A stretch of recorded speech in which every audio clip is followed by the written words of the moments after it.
Hello, everybody. Welcome to the Healing Arts Podcast. Today, I had so much fun talking with Rachel Scott. She is just a lovely, wonderful human being, so smart and so fun to just be around and talk to. That's always how I felt about her, and we've known each other for many years and worked together in a couple different capacities, and it was just super, super fun to be able to explore all of the stuff that she knows about and get her perspectives on a couple different things. And so it was everything all about yoga, pretty much. A little bit of education stuff, but really a lot about yoga. Some physical aspects of the practice, especially alignment. I ended up asking her a lot of alignment-based questions, which is something that was super interesting to get familiar with what her perspective on all of that is. And very fun part of the conversation was the last bit of it, which was the history. We did like a really rapid fire sort of exploration of the history of the different lineages, history of yoga and where they all came from and all of these different branches and how those branches have branched into what we see in our modern day world. So anyway, come along for the ride. I hope you have fun just as I did. Thank you very much.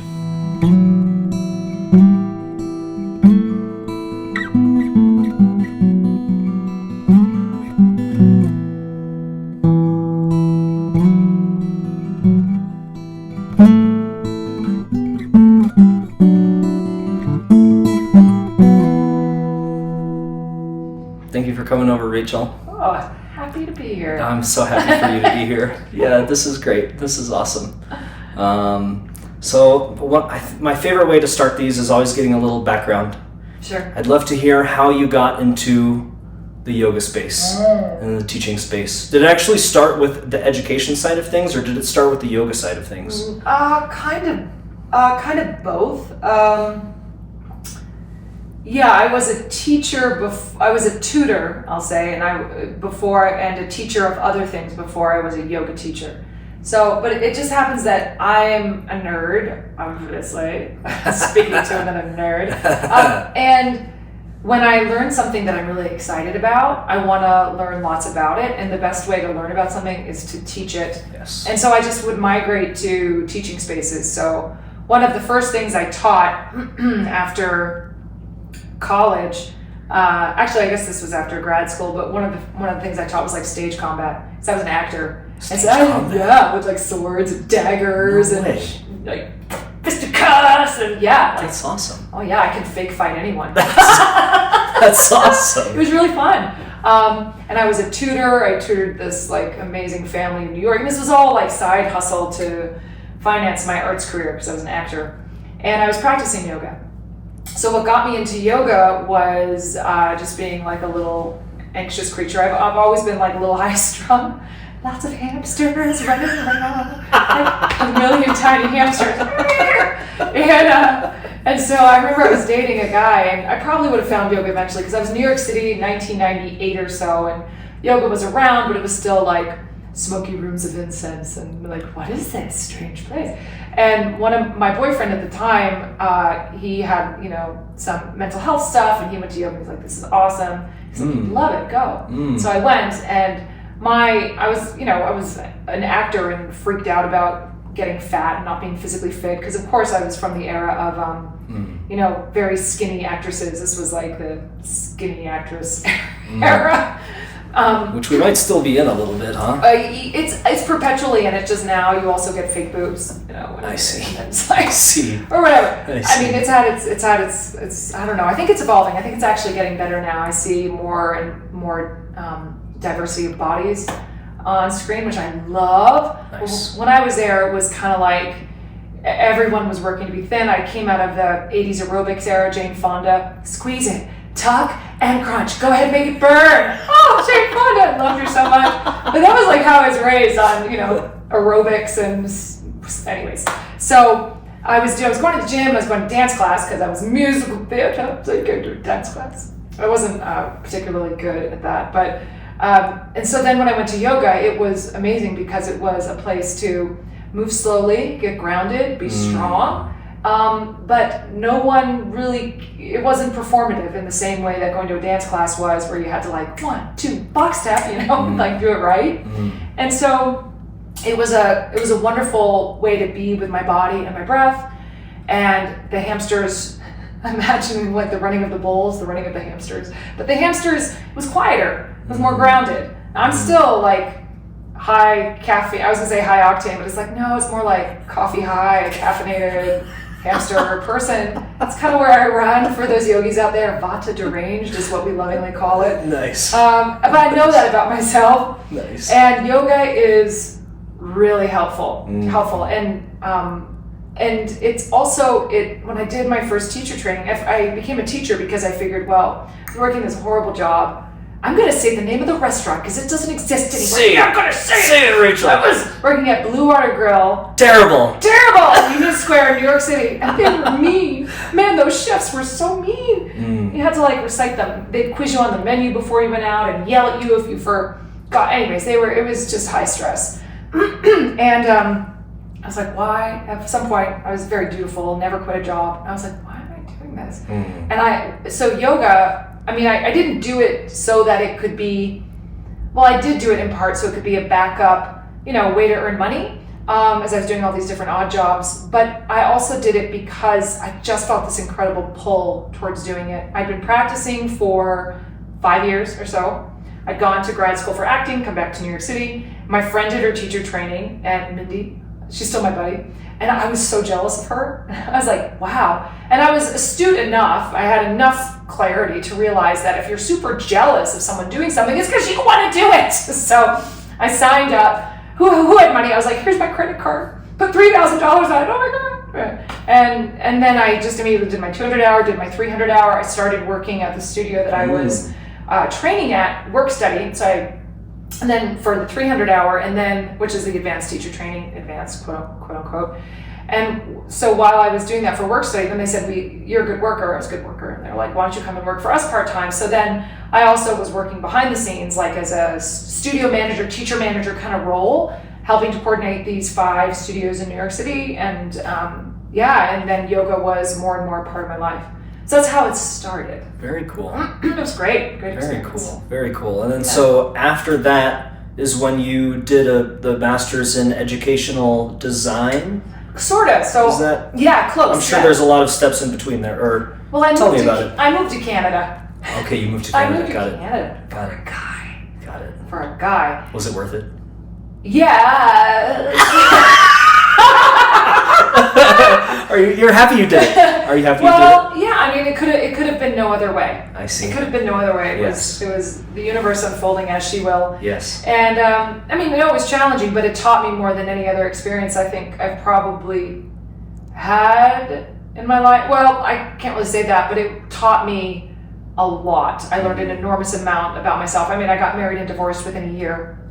And we went through some shit together, my ex-husband and I. Bless him, he was a creative, live wire talent of a human, like really, and feisty and passionate, and I was very controlled and Spock-like, and I learned a lot from him. Spock-like? I cannot imagine Rachel Spock-like. Really? No way! Oh, look at you, how animated and how happy you are! No way! I've always known you like this, so yeah. I don't know. Well, I might have been exuberant, but in my emotional, whatever, very Spock-like. And so you know how it is when we go through challenges, and it was like I learned so much about my own blind spots through that relationship because I had a lot of blind spots, and we went into some dark places. And when you do that, you learn about the light, of course, and how to get out of it, or where the light is in the dark. And so that happened.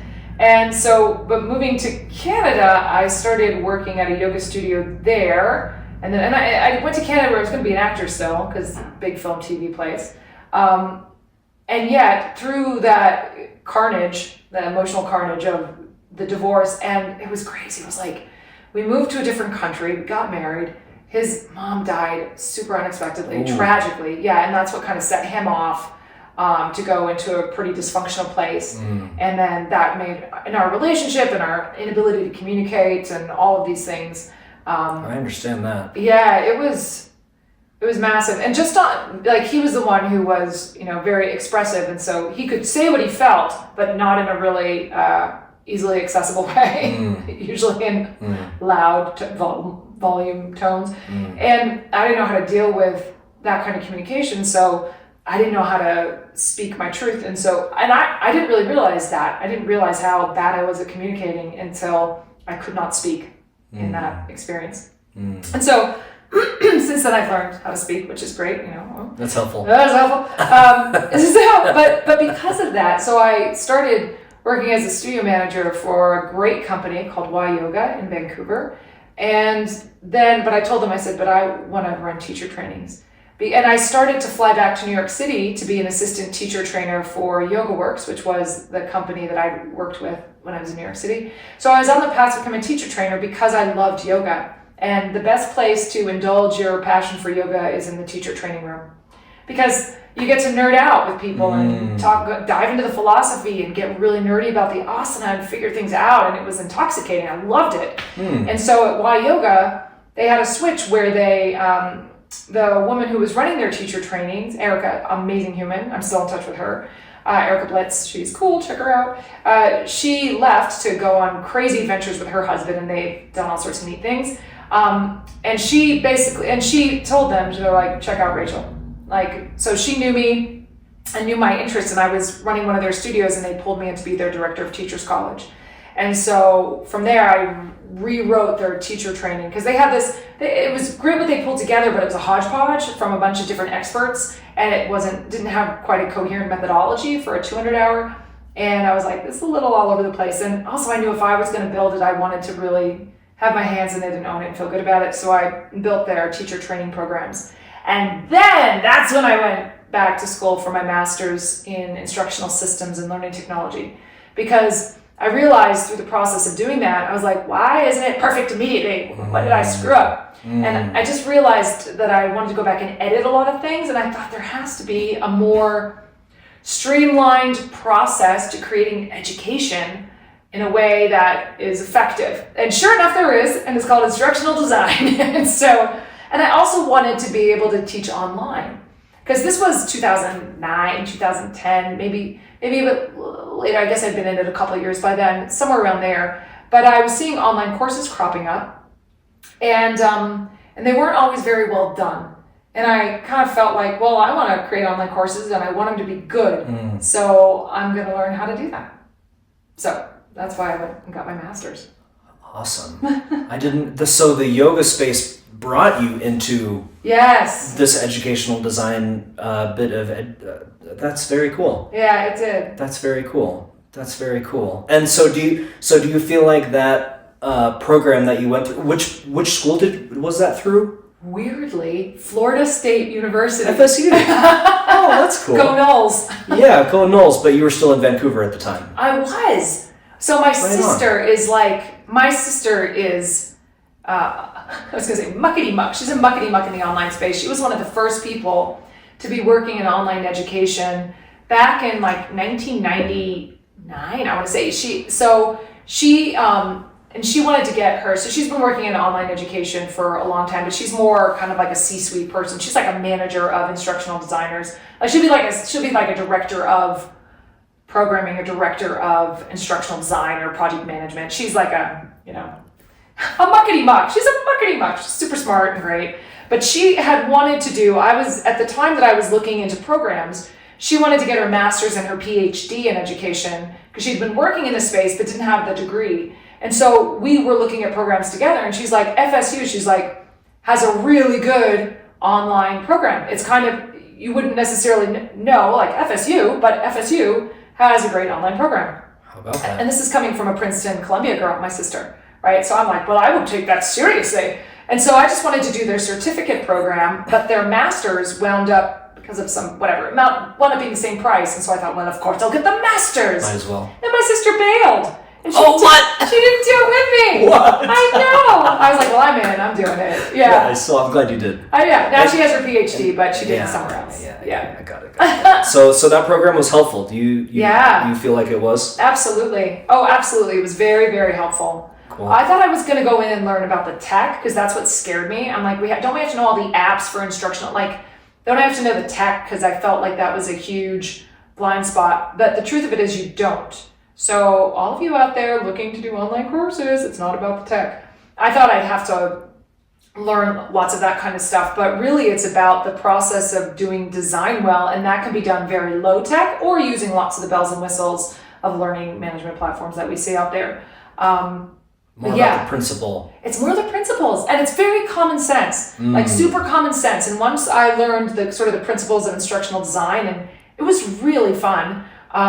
Then I was like, well, of course that makes so much sense. Basically, you just work from keeping the end in mind. You're like, well, where do they need to get to, and where are they now, and how do I bridge, and what are learning objectives, and how do I get them there? So I love learning objectives now. So now I also, in addition to doing what I do, I teach other people how to create online courses and create courses because it's a pretty common sense process, but it makes all the difference. Like it makes all the difference in terms of how you start creating stuff. Yes. Yeah. Yes. Yeah. That's very cool. That's very cool. And now, so you did all of that, and then now I'm jumping ahead very far, but you're using that in an unexpected way with helping Gil with his stuff. Yeah. I mean, right? Gil's stuff. That's true. So with Gil's stuff, did your audience know Gil? GilHeadley.com. Check it out. Yeah. So Gil is a blue sky creator. He is an organic creator. He's incredibly precise and incredibly meticulous. I know. From living with him and going on tour with him, he is meticulous about certain aspects of things. Yes. But he does not create like with learning objectives necessarily in mind. And so it's a really fun partnership because what I do is I take his amazing genius and creations, and then I look at it and I go like, oh, what is he actually teaching here? And then I just kind of quantify it for folks so they can they know, oh, from this course, like all these things I'm going to get, these are the 6 things I'm going to learn and come out being able to do. So I just take Gil's magic and I put it into little boxes so that it's kind of easier to structure. Structure. Yeah, you give it structure. I give it structure. Yeah. He's more of a fluid kind of. There's no structure. Yeah, he's all water, and then you give the container for the water, right? Is that a good way to put it? That's a great way to put it. Yeah, cool. Nice, cool. And I assume, you tell me if I'm wrong, but I assume that you had no idea that you'd be getting into this part of a teaching sort of like space whenever you went into all of the teaching stuff that you did originally. You mean with Gil? Like right, that? With Gil. Yeah. Oh, yeah. No, well, I have a funny story to tell you. So Gil and I were staying at this Airbnb. This was like, we'd been dating for like 6 months or something like that. And he said to me, he's like, hey, I have an idea for a project. Okay, those are dangerous words now, I know.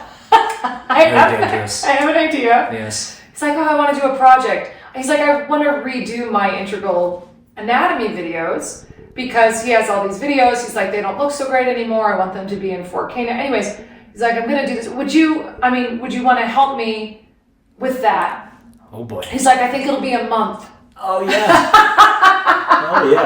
We're laughing because it was not a month. How long did it take, Rachel? The filming, Madhav, which you were there for most of, I think was 18 months. Yeah. I think about 18 months. And then it took him at least a year to edit it after that. Yes. So this project, which was supposed to be a month of my time, was more like, 2.5 years.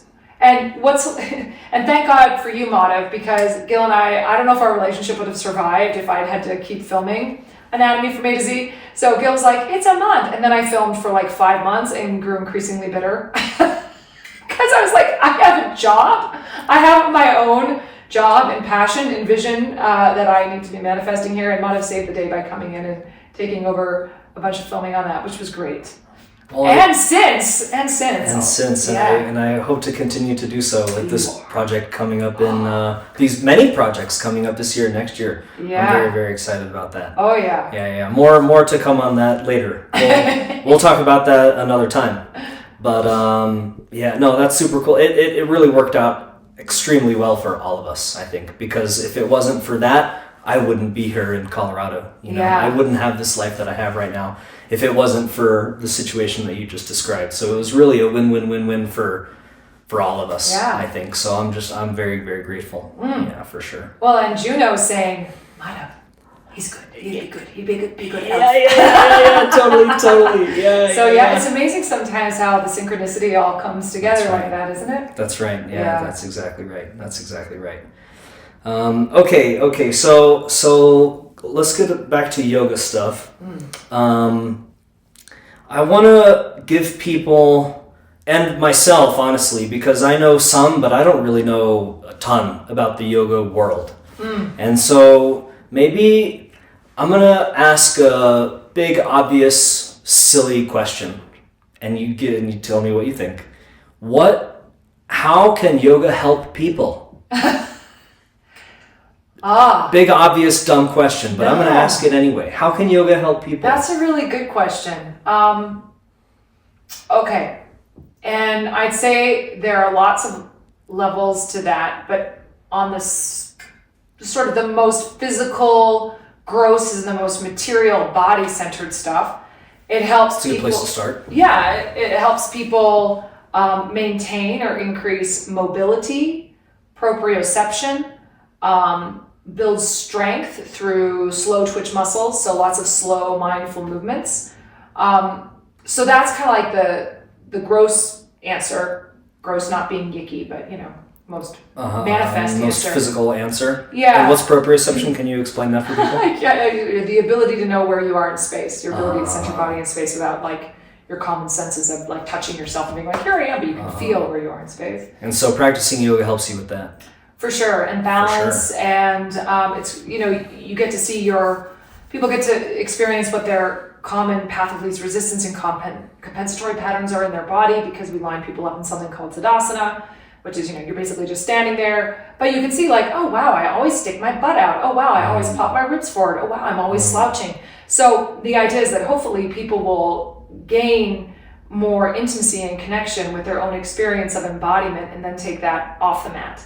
So the sneaky goals of yoga, or sneaky being less material, would be that it's very good for helping people with anxiety and self-regulation, because it's the doorway into mindfulness and focus. So it's really great in our busy world. It's very hard for us to just sit and meditate and to focus on one thing, or to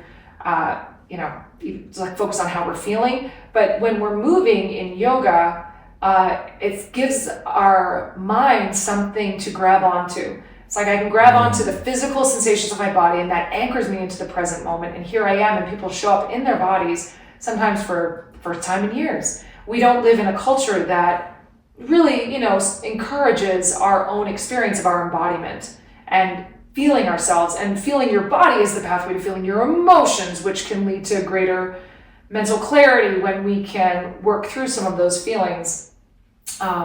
And become better at regulating them. So yoga also involves the breath, sometimes called pranayama. Sometimes it's just breath awareness.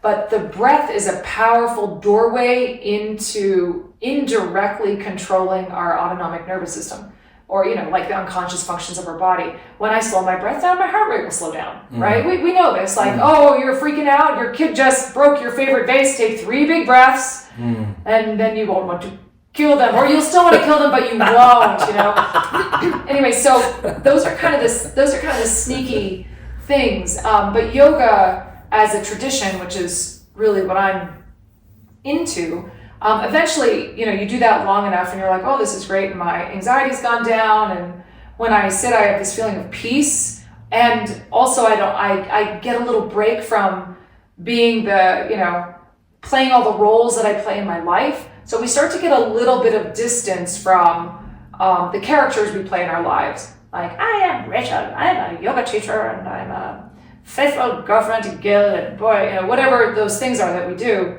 We're kind of like characters in our own show. And yoga helps to create some space from our feelings. It once connects us to our feelings, and also gives us a space to hold those feelings.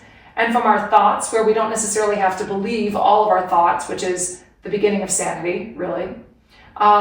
And then it also starts to connect us to, oh, hey, maybe I'm actually something, I'm actually, wow, I'm the awareness that holds the space for all of this. I'm not just all of these trigger responses and emotional reactions I have. And so we start to get more regulation. I say that a lot, but we start to get more, it's not necessarily control, but more perspective for maybe our conditioned responses. Oh, this person says this and I get mad at them. We have plenty of those, all of us. And yoga gives us the power to kind of create some distance so we can react or respond rather than react. And then it also opens up a doorway to, hey, what does it mean to be an aware, conscious creature on the planet? So there's many layers to what I think the benefits of the yoga practice can be. Yes. If you want that, if you're interested. Yes, yes. And then we could probably even go even more subtle than that, I think, right? Like how subtle do you think it could go? Like could you like merge into the ether of the universe through a yoga practice? Yeah. I mean, it may depend on which practice you're doing, but yeah, I mean, I'm not there yet. I have a hard time. I haven't quite cracked the nut of non-dual awakening, but I'm working on it. You let me know when you get there. I'll float in. You floated. Let me know. Yeah. Very cool. Okay, so maybe let's go all the way back to the very gross or the very physical. I have maybe one or two questions about that, if you wouldn't mind unpacking it. So you mentioned, okay, you're standing there in a Tadasana, which is tree pose, is Mountain that? pose. Mountain pose. Mountain pose is just standing. Standing there. You're standing there. Standing there. Yeah. With awareness, you're standing there. And I'd say usually with some kind of engagement. So I'm not just sort of standing there. I'm standing there and I'm engaging some of the muscles around my joints to really stand up tall and in my body and in some sort of balance alignment. Balance. Whatever that means. Yeah. So that's kind of exactly my question. What does balanced alignment mean? Maybe I can start with saying how important is alignment in general? Like, because and kind of where my mind goes is, I see people, and especially having such an influence from guilt in my life, like kind of like appreciating the person for exactly who they are. Like, you're perfect exactly as you are. And then yet I can stand there and I can, there could be like corrections, whatever that even means, that come up in my mind, like, oh, maybe like bring your shoulders back a little more, or like whatever, something like that. So I've always kind of wondered about that tension between like letting people be the perfect humans that they exactly are, and also kind of like, well, we could have improvement on that anyway, or we could have improvement on top of that, but is it an improvement? What does that even mean? Does that thought space make sense to you? What do you think about all of that? Yeah. Well, I think you're unpacking the fundamental paradox of existence, which is nice. Yeah. Nice. Which is, Mata, you are the perfect expression of universal consciousness exactly as you are. And yet, there might be some beneficial work to do in your body, mind, So it's kind of like, well, people say like, well, if I'm perfect exactly as I am, then I'll just eat all the cookies and I'll just, do what I want, right? Because I want. And it's a seeming paradox that's not a paradox, that both are true.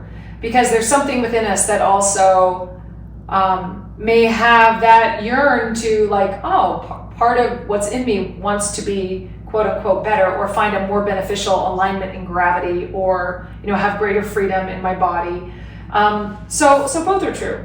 But practically in the yoga room, you're kind of describing something which is what I call the tension between the human variation and the path of least resistance. So both things are true. So human variation means exactly what you say. Every human is a perfect expression of their own form. Like, they're great. So we have shorter arms, shorter legs. Anyway, so we're a whole myriad of different beings with different ranges of motions at our joint. And as a yoga teacher, that's something that we all have to know. You guys, not everybody's backbone is going to look the same. Not everybody's Tadasana is going to look the same. Nor is it functional or beneficial for them to look the same. Yes. So, and this takes a while to get as a yoga teacher, because you got to see a bunch of bodies, and the other thing, the path of least resistance, is that we all have compensatory patterns that we develop, which is totally fine. but it might not be beneficial to our goal of being healthy in our body or keeping our spine functionally aligned or having optimal range of movement at our joints. So if your goal is to take care of this priceless treasure of a body that you've been given to walk around in, then you might be interested in like, oh, I don't have to fix anything, but if I do, I might feel more freedom, I might feel more stable, I might be more strong, I might be functional longer. So yeah, and those are worthy goals and worthy reasons to examine compensatory patterns. And part of the tension of the yoga practice is to kind of figure out like, well, what is just me? Like, oh, my hip only externally rotates this much. That's not a problem. That's my joint, right? Versus what is tension? Oh, actually, I can't move that way because this muscle is tight. That's something I could work on in order to have a more functional range of movement. So it's always going to be playing those two things together.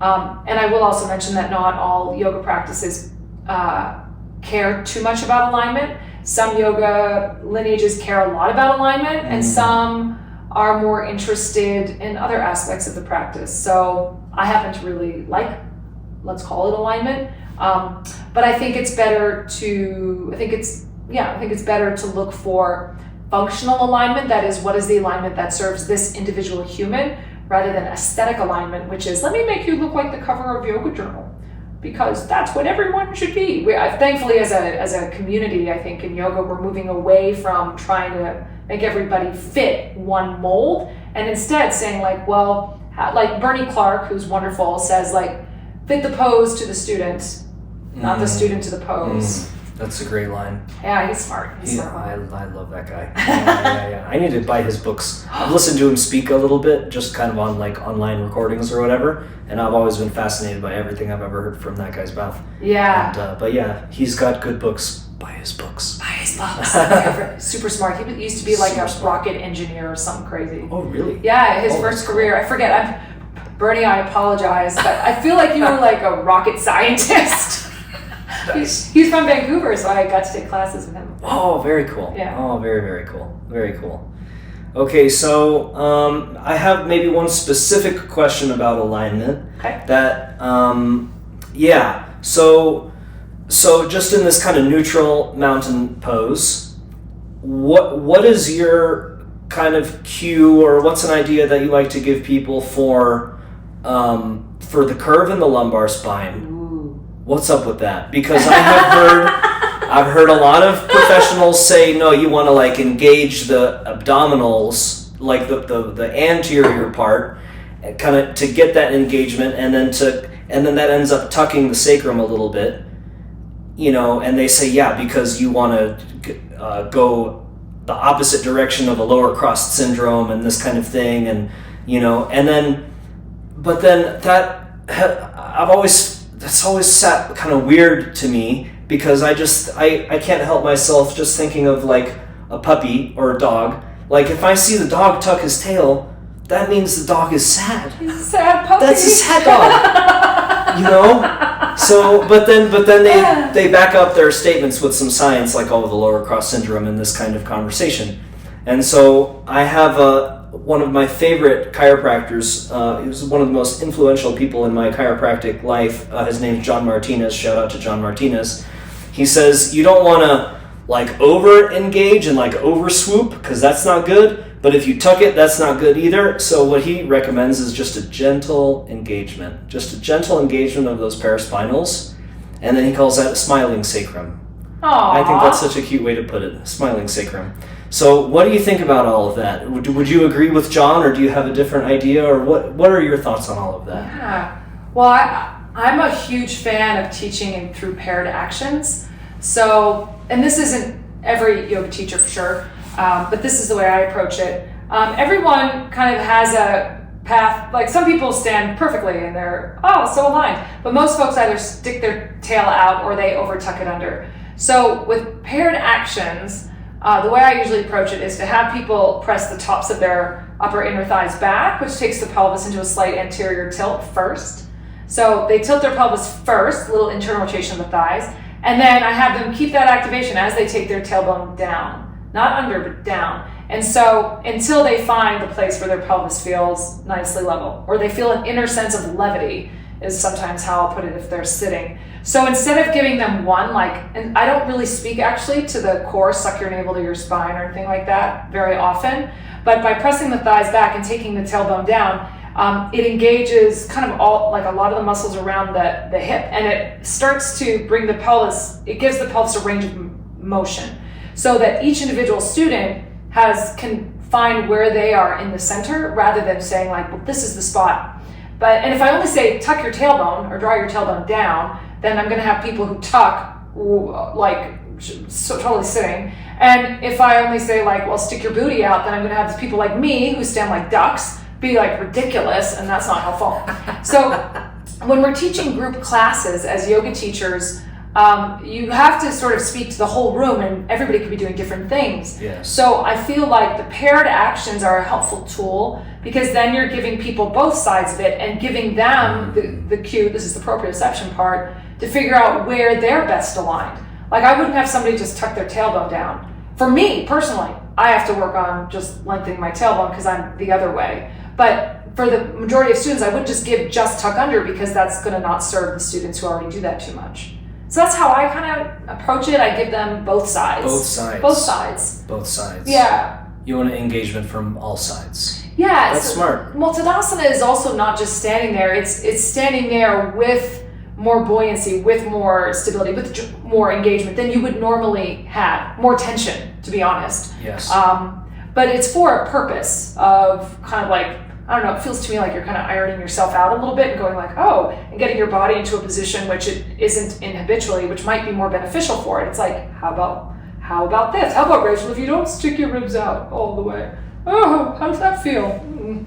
So, but it's all an approximation. Yoga can't fix anybody. It can just show you options. Yeah, that's cool.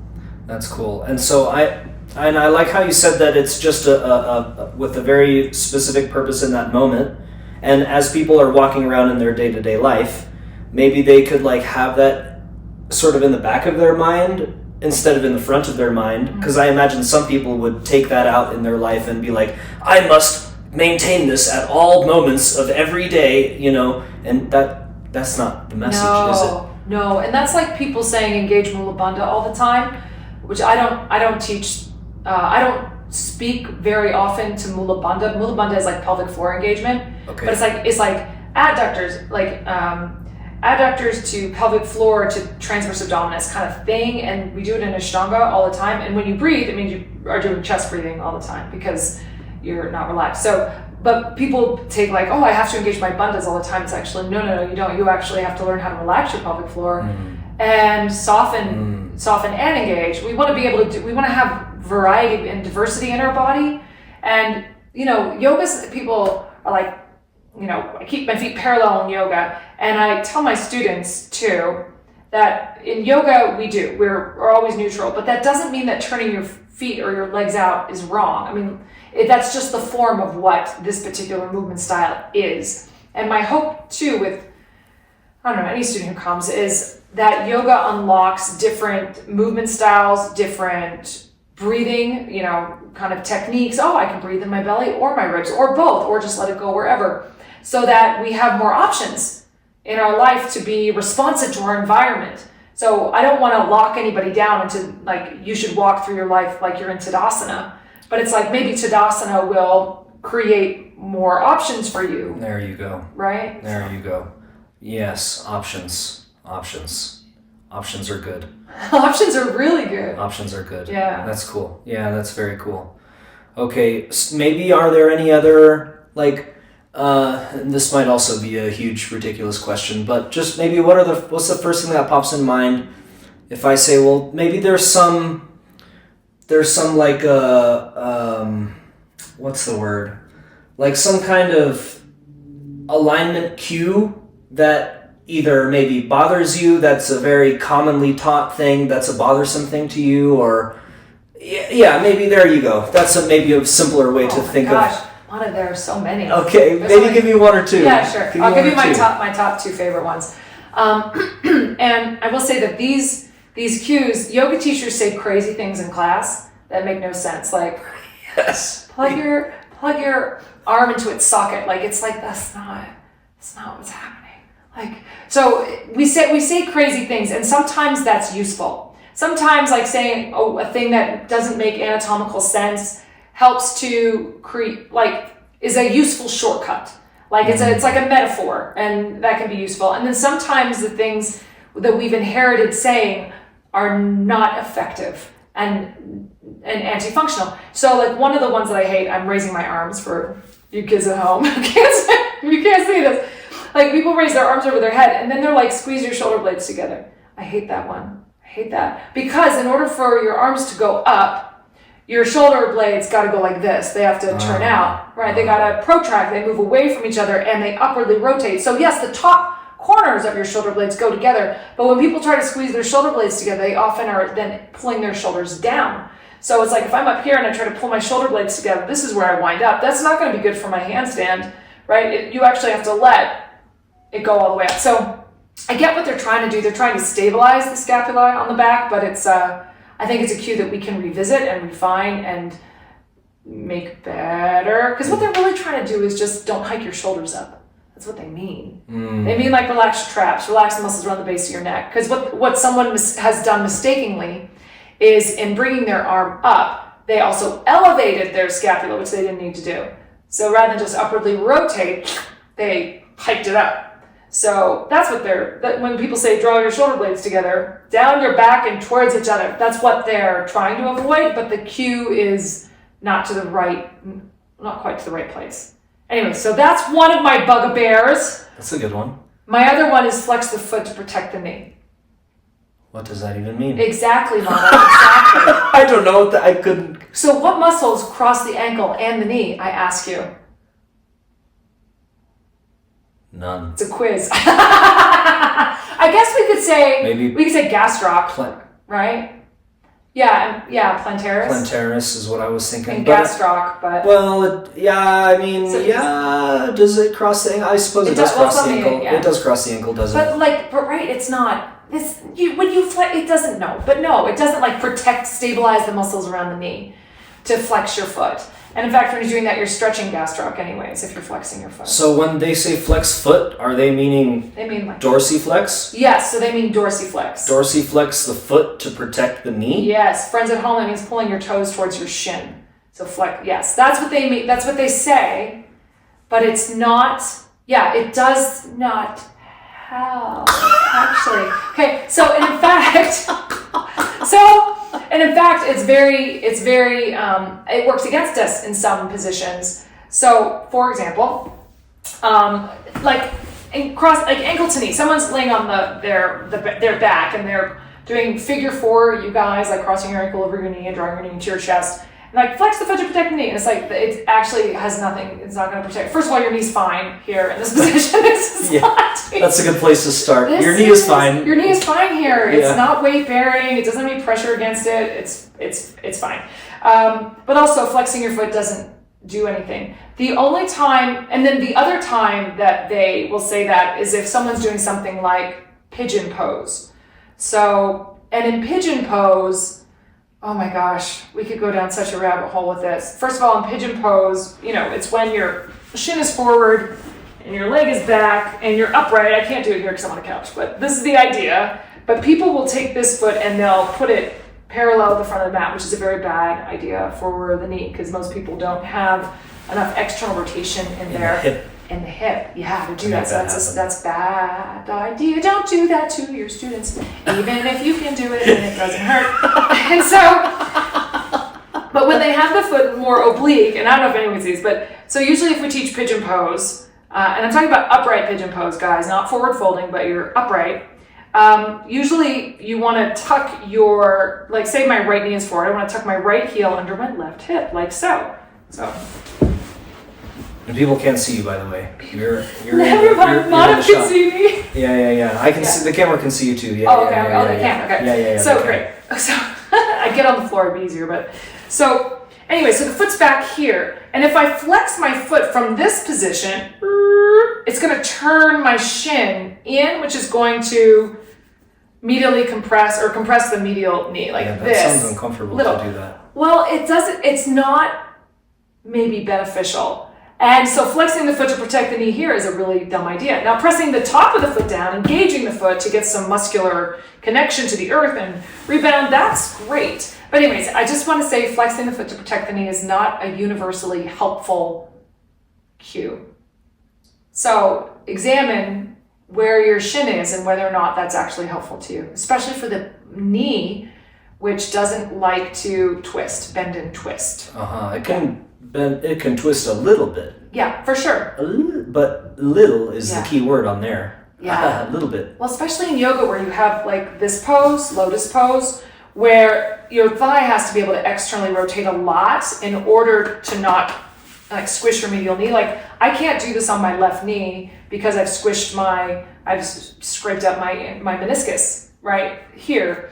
And so now this leg does not like to do that because I did it for years in Ashtanga doing full lotus in various poses. And I was like, oh, my knee doesn't mind that much. But turns out it does. It actually does. It does. And so if you don't have enough external rotation, the knee will overtake. And it has a little give, which is great. But if we capitalize on the ability of the knee to rotate when we've reached the end of the rotation of the hip, that's when we can squish our poor little meniscus. And in yoga, it's repetitive stress injuries. Like we're mostly not, we are generally not in danger of blowing out our knee like they would on a soccer field, but people will get repetitive like little stress tears in their meniscuses.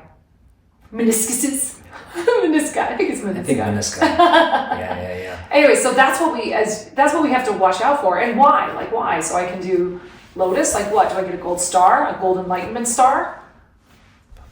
I wouldn't give you one. Yeah, no gold enlightenment stars for hurting your knees in lotus. No, I don't think so. And the one thing that's really coming to my mind is outside of the yoga space, I keep imagining myself on a trail because that's what I like to do. I love mountain climbing and rock climbing and the whole thing. And if I wanted to protect my knee on the trail, I would do plantar flexion of my foot instead of a dorsiflexion of my foot. You know, I would give so that I can have space to cushion my foot strike. Right. But if I'm in dorsiflexion, then I don't have a space to give myself any cushion. You know, the cushion is coming from a plantar flexion actually. No cushion for you. Yeah. No, cushion is good. Cushion is nice. Yeah. And also another reason why that cue is still confusing is when you say flex the foot, I actually don't know what you mean. Is it plantar flexion or dorsiflexion? As an anatomist, that's where my brain goes, like, what do you mean by flex the foot? What does that mean, flex the foot? So that's another reason why I don't like that cue. This is fun. Talk that shit. What other ones? Give me one more. Oh, okay. Talk that shit, Rachel. Oh, let me see. I don't. Those are my two big ones, to be honest with you. You know what I don't like? I don't like when people. I just don't like it when teachers say things like, "Just engage your core." I'm like, what does that mean? What does that mean? Yeah. You know, engage your core. Pull your navel to your spine. How much and why? And like. See, that's one that's always made sense to me, actually. Yeah. And I've heard other people say exactly what you're saying, navel to spine. What the heck? But to me, that actually makes a lot of sense. What does it do for you? For me, I can. I feel like I can cave my belly wall in and like bring my navel towards my spine, and I feel an engagement. You know, whatever is happening to make that movement happen, whatever muscularly is making that happen, I feel like I can do that cue. Right. I feel like I can bring my belly button posteriorly towards my spine. But so why does that not make sense to you and to the other couple people that I've heard that it doesn't make sense to them? I'm very curious how that. Well, I think it's just a matter of anytime we say something like engage your core or engage your pelvic floor or pull your navel to your spine. I mean, I think we just have to explain what we mean and explain what that is. So is it that I'm rounding, Or is it that I'm just, and how far back? Am I going all the way back to the spine? Do you want me to hold it like with everything sucked out? Or is it like more of, am I trying to get the TA engaged? So it's more like, hugging the hip front bones together to draw in? Is there, so what I think is more like, and it's not that I hate that cue, it's more a caution to us that when we use cues that could be construed like a few different ways, they're a little vague, is to really be clear about what the intention is, how much we should do it. It's like, pull your navel back to your spine. Okay, that's like 100%. Now just do 10, right, for support. Or what are we looking for? Nice. So, yeah, I think that's nice. That's good. More specificity. Yeah. I agree with you that engage your core and engage your pelvic floor. What do you mean by that, right? I'm with you on that one for sure. Yeah. Okay, cool. Okay, so maybe last question on this gross level, on this physical level. It's actually still alignment based. I have yet another alignment based question. Okay. So, are there any alignment cues that you feel are very important to actually be aware of? Well, yeah, I think it all depends on the pose. Well, like different cues will be important depending on what the shape of the pose is. So I can't really say like there's one that I'd be like, that's the ticket. Just always cue that one. But it's more like the. So in some specific, maybe is there a specific pose or two that come to mind that flash to mind whenever I ask that question? Like, okay, maybe like in a this particular pose, this is something to keep in mind. Is there something that flashes in your mind? Well, sure. I would say like for back bends, to be aware. Well, okay, I actually have a big general one, and then I'll target it on poses. It's to know that yoga is not about just being the most flexible person in the room. So we have to get out of the idea that yoga is the same thing as contortionism, I guess, or acrobatics. It's not about, it's about being functional. Like the yoga practice should serve each individual's own life in a beneficial way. It's not about doing the fanciest poses or putting yourself into a pretzel. And I feel like that's more understood now. But the reason I mention it is just because we have lots of folks out there who are hypermobile or, kind of on the spectrum of having more lax and pliable connective tissue, and they can do those poses, pretty easily, but that's not actually going to help them. What is better for them is to come out of their range of movement a little bit and stabilize. So just kind of generally speaking, I would say let's get out of the mindset that yoga is about doing all the crazy poses and being flexible, and actually it's about being functional, and that can maybe help steer us in a better direction. So putting my foot behind my head should not be at the top of my priority list. It should be the total top. You get so many gold stars. Well, and here's the thing about it. I can probably put my foot behind my head, not because I'm a great yogi and have been practicing, although I have really long, this is my speculation, is that I have long trochanter, I have long necks of my femurs. They're long. And so I can do poses that look, and I have long arms. So naturally I look like I can do these poses like, oh, she's so advanced. No, I just have a long femur neck, which makes that range of motion possible. Is that, so it's kind of like to get out of the pose Instagram, fascination. Like it's like, that's not really the practice. And we're forgetting in the West, in North America, that the poses are a tool to the practice of meditation and mindfulness. That's their point. And the reason that there's crazy poses is because like that complexity requires more focus for your mind. And like a beginner coming in, warrior 2 is enough. Downward facing dog is hard. Like, forget about it. That's plenty. It's still hard for me. Oh, it's so hard. Down dog is still difficult for me. Yeah, it's hard for me. It's a hard pose. It's a hard pose. Yeah, it's not. I agree. Yes. That's cool. That makes me feel better. Sometimes I feel like, why is this so hard? Oh, and then the teacher said, this is a resting pose. Yeah. Slap that teacher. Yes. No. Well, that makes you feel better.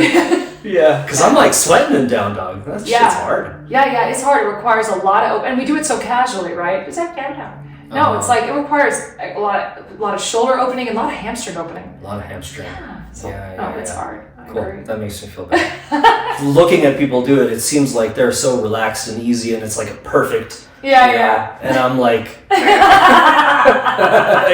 See, yoga is great for you because you're strong. And so for you, the mobility aspect of the practice is going to really serve your body. Like, that's going to be great. It's going to be a great antidote and medicine for the hiking and the running and the strength that you have. And for the flexible, ballerina that comes in, I'm like, actually, no, like I want to pull her out of her hypermobility all the time and get her to stabilize. Yes. So I think if we keep that in mind, that's good. And also keep in mind that it's not about the poses. Like, it's really not about fancy poses. As I've gotten older and wiser, I told you the Crone Mountain is looking at me. Stop it. I see you, Crone Mountain. I'm coming. Stop it. But really, like the simple yoga poses, first of all, can be like down dog, so challenging, so beneficial, and I mean, I've had some of the most challenging classes I've had like 5 poses in them. That would be in any beginner's class, but it's the mindfulness and the body awareness that we bring to it that just makes them so therapeutic for our bodies. So it's not about doing fancy poses, really, at all. Like, I do very few fancy poses in my practice anymore. It's like, you gotta whip out a hand balance and show off to the kids so they respect you. Like, what? Like, so yoga is it's not about the poses, but the poses point us and give us we use the tool of the body to, become more present and mindful and sort of bring all of our parts together in a way. So that's what we're doing. Beautiful. Okay, I thought I was done with the physical questions, but actually I have one more all of a sudden. Great. So you mentioned hypermobility, and this is something that is very interesting to me. I've been learning more and more about it. Actually, after I finished all of my school is when I really started learning about it, funny enough. You think that I would learn something about hypermobility in the 9 years of university that I went through, and I did not. I learned 0. So anyway, for such a person who comes into a yoga space and maybe you're encouraging them like, hey, actually we don't need to bring this to the full end range, because if you do, you're going to fold yourself in half or whatever. And then I imagine them saying maybe something like, well, but then I don't feel anything. Yeah. So then, but your point is no, we need to be more mindful about it. So how would you maybe coach someone through that sort of resistance of like, no, but I want to push it further, and you're kind of reeling them back? Yeah. How would you encourage someone in that? Yes, well, the down and dirty way to get them to feel something would be to have them come into plank and bend their elbows slightly, and then they'll feel lots of things. Oh, okay. if they really want sensation. I mean, that's just me being funny. But that is a way, and it depends on the person's and their hypermobility. Like, you have some folks who are hypermobile, but they can strengthen through the whole range of motion. They don't lose. They are strong through the whole range. But most people coming into a yoga class don't necessarily have that awareness yet. They lock out their knees and they hang out there. They lock out their elbows and they hang out there, and they're not stable through the whole range of motion. They lose it at the end range.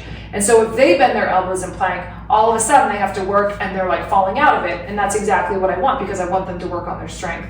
So that's a fast way to show someone how there's a lot for them in the yoga practice, but it's really not what they thought.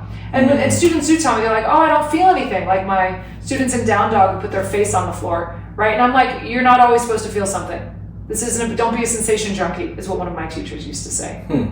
Yeah, it's like, you're not going to. It's more important that you learn where the middle is, than that you learn where the end is by feeling. So like in Down Dog, I'll take people out of their shoulder mobility and bring them back into, like a straight line from their hands to their hips, because it's more important for them to feel where that is in their body than to feel their shoulder compression or whatever. Very cool. Yeah. Very cool. I like it. Feeling the middle instead of feeling the end. Yeah. I'll think about that for the next 2 months. That's great. I like that. Yeah. I like that. That's cool. Okay, so maybe my next question can be about different styles, like different schools of yoga. Is that okay? We're different schools of yoga? Is that an okay term? Okay. So maybe could you take us on a brief tour of like the different styles, which there are many of them, and I know I'm familiar with a little bit, but could you take us on a tour of what different schools are like? Yeah, and I'm mostly familiar with the ones that I'm kind of in the lineage of, that I'm sort of a descendant from. So forgive me, I know there are other schools out there that I'm going to miss. So I'll make a real big off-the-top distinction between yoga schools that come from the lineage of a guy named Krishnamacharya, a scholar, practitioner, teacher, very impressive figure. And there are other lineages in the US and North America that come from other teachers that I'm not so familiar with. And some of those might be spiritual traditions, or Kundalini, for example, would be one. Bikram Hot Yoga, he's another thing. So those are from gurus that I am not personally so familiar with. Shivananda would be another style of yoga that is very influential. Again, not from the Krishnamacharya lineage, but that's one of the schools. And I'm not sure where Kripalu is from, Kripalu Yoga. So those are some different schools that don't come from the lineage of Krishnamacharya.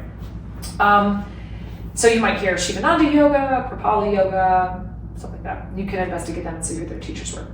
So Krishnamacharya lineage, Krishnamacharya lived in India, and he had 4 students that have most notably impacted North American yoga, I'll say, and European yoga. And those students were B.K.S. Iyengar, Patabi Joyce, Desikachar, and Indra Devi, who was a Hollywood starlet, I do believe. And she kind of popularized yoga by teaching Hollywood movie stars. As we know, when the Hollywood people practice it, everyone's like, let's check it out. So she played a role in that. But Iyengar, Patabi Joyce, and Desikachar.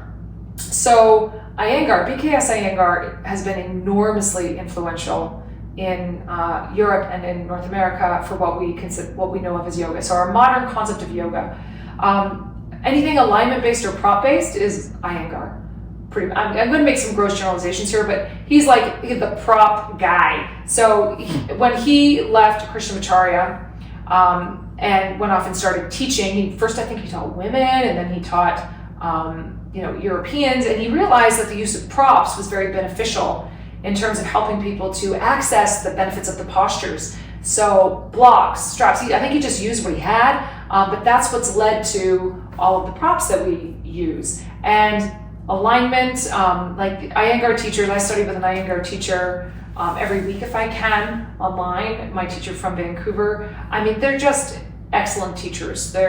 It's an apprenticeship kind of tradition, so it's not like a 200-hour certification. They have a more rigorous and a longer training program that people go through in order to become an actual Iyengar teacher, certified Iyengar teacher. So that's kind of one thread that we have. Patabi Joyce developed something called Ashtanga Yoga, which is starts with Surya Namaskar A, Sun Salutations A and B, and is a pretty robust, powerful series of postures. There's 3 series that are increasingly complex, like they get pretty hard. But that's where we get whenever people are doing flow or vinyasa or power, that's mostly inspired from Ashtanga. So they took Ashtanga, which is a set series, and then they've adapted it or changed it or modified it and kind of run with it. But that's where power yoga and flow yoga come from. It's breath forward. So they often practice what Ashtangis will call free breathing, or ujjayi, in the practice, and the breath really drives it. There's lots of transitions, lots of what we call vinyasa in it, where you like pick up, jump back, go through a sun salutation, hit down dog. So that's Ashtanga yoga. And this is the generation like above me, right? So this is like 2 generations above me. These guys taught my teachers, basically. And then we have Desikachar, who was the son of Krishnamacharya, who studied with Krishnamacharya later in Krishnamacharya's life, where maybe he was a little less feared. He's like a legendary kind of epic figure in history, Krishnamacharya. Very fierce. But Desikachar was more about therapeutics and breath. So again, we see a breath-centered practice, really adapted to the individual for therapeutic purposes. And so a lot of the yoga therapeutics that we see, Gary Krasow, there's lots more people, but Leslie Kaminoff also studied with this, Vichar Mark Whitwell. So these are folks who are really adapting yoga to the individual and working with it in therapeutic context. So between those three figures, Iyengar, Vatapi Joyce, Desikachar, basically that gave birth to a whole proliferation of styles that aren't any one of those three necessarily, but incorporate elements of them and fuse them together. So that's where a lot of the yoga styles come from. So my world comes from that. So I've studied Ashtanga and I've studied Iyengar. I am a teacher in neither of those things, but what I teach is infused with elements of both of those styles. And so we have things like Baptiste yoga, power yoga. Now, I do not know where he studied, but I would not be surprised if he's some sort of Ashtanga baby offshoot because of the rigorousness of his practice that's like power yoga. I think a lot of the teachers of, again, the generation right above me, or kind of like partially above me, came from one of those styles and then developed their own. John French, who developed Anusara, which was very popular, like whatever, 15 years ago now, before he fell in disgrace. Oh, John French, we miss Anusara. Me too, Anusara was awesome. But he was an Iyengar teacher who was then like went off on his own. And actually, I loved Anusara yoga, lots of us did. But he got his hand caught in that cookie jar. Oh no. With so many yoga teachers. That's a thing that happens, huh? It is, because people misunderstand the guru-student relationship and abuse of power, and especially in the spiritual tradition. And so people get confused and they mistake the fruits of their practice as being their teacher's,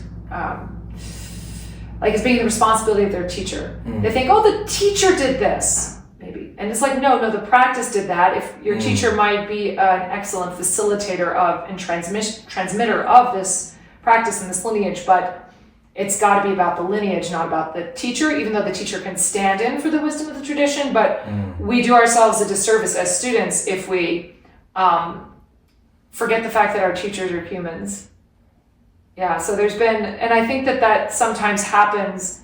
I mean, I was in a cult, so, like up close and personal witness of how people's faith and trust in figures of power and seeming wisdom can be distorted and used against them in ways that are not beneficial. So anyway, so the yoga has seen a lot of that, and I think it's just like we have to adult up. We have to. I think you can do both. I think you can have total respect and love and faith in your guru and see them as a holder of the lineage, and at the same time not make the mistake of thinking they're God. Right. Like you can do both. We can do it, everybody. We can do it. We can be adultish and go, like, when it doesn't feel right, to step back and trust our own wisdom and be like, okay, let me question this. Yes. We're allowed to question. Yes. Anyway, so there's that. And a good teacher will encourage you to question, actually. Absolutely. Yeah. Yes. Yeah. Just quick, other yoga styles, restorative and yin. Let's talk about those for a sec. Please. So restorative, you know what? I don't know where restorative started. I'm not sure who started it up. Judith Hanson-Lassiter is someone that is a wonderful, wonderful resource for all things restorative. But restorative yoga is really designed to pacify the nervous system. It's to take people into a place of safety, which requires a few different layers, right? Emotional safety, physical safety, and deep rest in positions that are completely supported in gravity. I think Judith says like dark, warm, she has another word there, but it's like a nice little snuggle for your body and really taking you into a place of repose, which we all need more of. Yin is different. I love yin. So yin was developed, we'll give a shout out to, let's see, I'm getting his name wrong. I want to say, I know it's Zink. Oh my gosh, but I want to call him Polly, and I'm not sure that's right. My sincere apologies to you, Mr. Zink. But he was one of the influences of Paul Greeley, who was studying Taoist yoga. And Taoist yoga, I don't know that much about it, but Paul had kind of the idea, but it had like, it had these restorative poses in it, seemingly restorative, stretchy poses in it. And Paul's like, well, what if I take them all and kind of put them together? And I apologize, Paul, if I'm getting any of this sort of not quite accurately, but so he kind of created the yin style, and he and Sarah Powers she was studying, I think it was Buddhist meditation, but she was also involved in this at the beginning and bringing kind of and seeing how the meditative aspects of this practice were so powerful. And then Bernie Clark was a student of Paul's who really pulled together and kind of gave structure, I would say, and and a methodology to the yin practice through his books, and he did an amazing job of disseminating this knowledge and sharing it out, and sharing the Taoist theory behind it. So yin is a very new style, and bless Paul Greeley because he didn't try to trademark it. And so Sarah Powers and Paul Greeley and Bernie were kind of all there at the beginning, and they didn't go, well, let's trademark it and sell it. It's like been freely given, and now so many studios have yin trainings and yin classes, but the yin practice is not the same as restorative when it's taught according to the style, which I think is really nice if it's taught according to the style, but it's designed to put connective tissue under tension. So where a yang practice, like a moving practice, is dynamic and muscle and blood and movement and warmth and heat, the yin practice is cool and passive and lunar, and actually there's no muscular engagement, a very limited muscular engagement, and instead it's putting tension across like connective tissue of joint capsules or ligaments or tendons, and like slowly, consistently, for a good bit of time. Could be anywhere from 2 minutes to 8 minutes or longer. So like you pull a plastic bag, if you pull it too fast, it'll rip, but if you just add slow tension, it'll stretch. And that's the idea, is to address the yin tissues of the body, and give them the stimulus they need to be healthy. So yin is, we're known to go in. So it looks kind of like restorative, and then you get into a shape and you hold it for like 5 minutes, but very different intentions, and the body will feel very differently. Although in yin, you can also get into this really kind of beautiful meditative state, but you're dealing with sensation in yin, and in restorative, you're not. Yes. Yeah. Wow.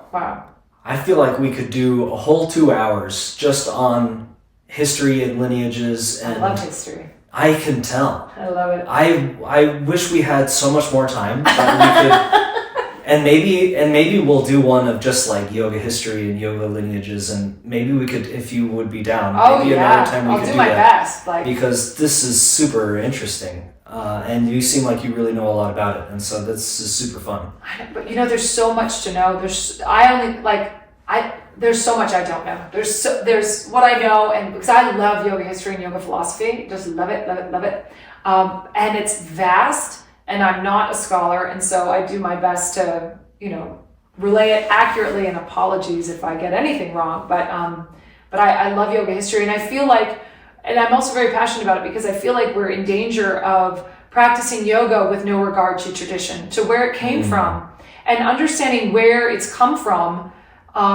Is so powerful, and I think is respectful to this tradition. I feel like it's important for us to know some about who we've studied with, like who have our teachers studied with, who are they, and how do they relate to this tradition, and how can we honor it? Because obviously I'm an American Canadian person, right? I'm not Indian, and yet I have a great passion for this particular practice, and I want to do as sincerely and authentically as right by it as I can, right? And to be a good steward of its amazing lessons and teachings.